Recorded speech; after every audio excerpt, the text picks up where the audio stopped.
नमस्कार, आपका हमारे इस न्यूज़ चैनल पर हार्दिक स्वागत है। बदलाव ही है अब कांग्रेस की जरूरी मजबूरी, सचिन सिंधिया एंगल बनेगा टर्निंग पॉइंट।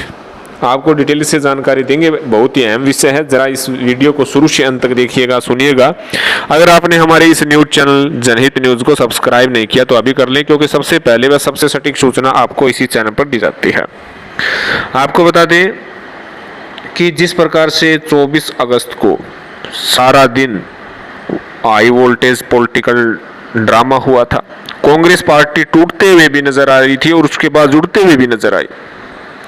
कपिल सिब्बल व गुलाम नबी आजाद ने सोशल मीडिया का सहारा लेकर अपनी प्रतिक्रिया सबके सामने स्पष्ट कर दी।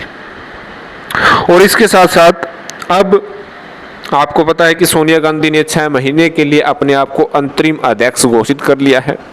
सोनिया गांधी को भी पता था कि जब तक वो अच्छी प्रकार से कांग्रेस पार्टी में एकजुटता नहीं करेगी, तब तक किसी अन्य के हाथ में कांग्रेस पार्टी की कमान देना ठीक नहीं है।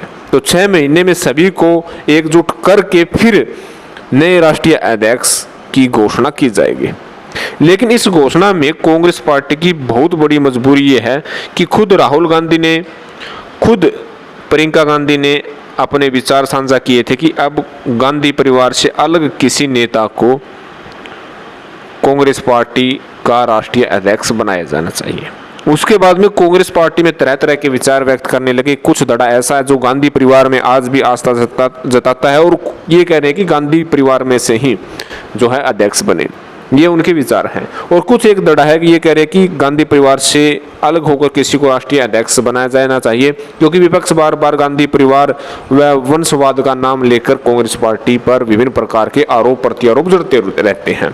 लेकिन इसी बीच आपको पता है कि सिंधिया, ज्योतिरादित्य सिंधिया, जो मध्य प्रदेश के तेज तर्रार सबसे अनुभवी युवा जिसे कहा जाता था और राहुल गांधी का सेकंड हैंड कहा जाता था, जो कि सिंधिया केवल मध्य प्रदेश ही नहीं, छत्तीसगढ़ राजस्थान में भी अपना दमखम रखते हैं। उन्होंने कांग्रेस पार्टी को छोड़कर बीजेपी में शामिल हो गए और बीजेपी ने मौका बुनाते हुए मध्य प्रदेश में कांग्रेस पार्टी को सरकार को गिराकर भाजपा की सरकार मध्य प्रदेश में कायम कर ली।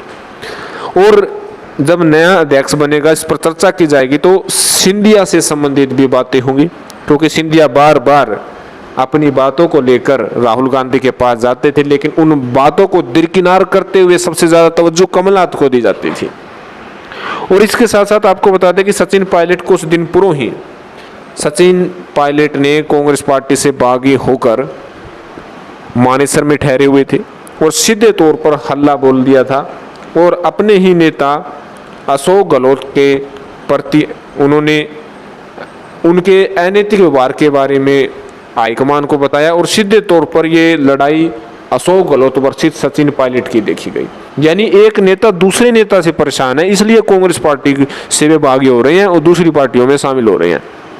आपने देखा होगा कि हरियाणा में जब चुनाव हुए थे, कांग्रेस पार्टी कल्पना भी नहीं कर सकती थी कि इतनी सीटें आएगी। 31 सीटों पर जीत दर्ज की, वो तो 20 से 25 सीटें उन्होंने अच्छी प्रकार से नहीं बांटी, वरना 40 से पार भी कांग्रेस पार्टी की सीटें जा सकती थी। हरियाणा में प्रचार प्रसार करने के लिए कांग्रेस पार्टी का कोई भी कदावर नेता वहां पर नहीं पहुंचा था, जिसके कारण भारतीय जनता पार्टी ने किसी अन्य पार्टी के साथ सहयोग करके वहां पर सरकार बनाने में कायम हो गई।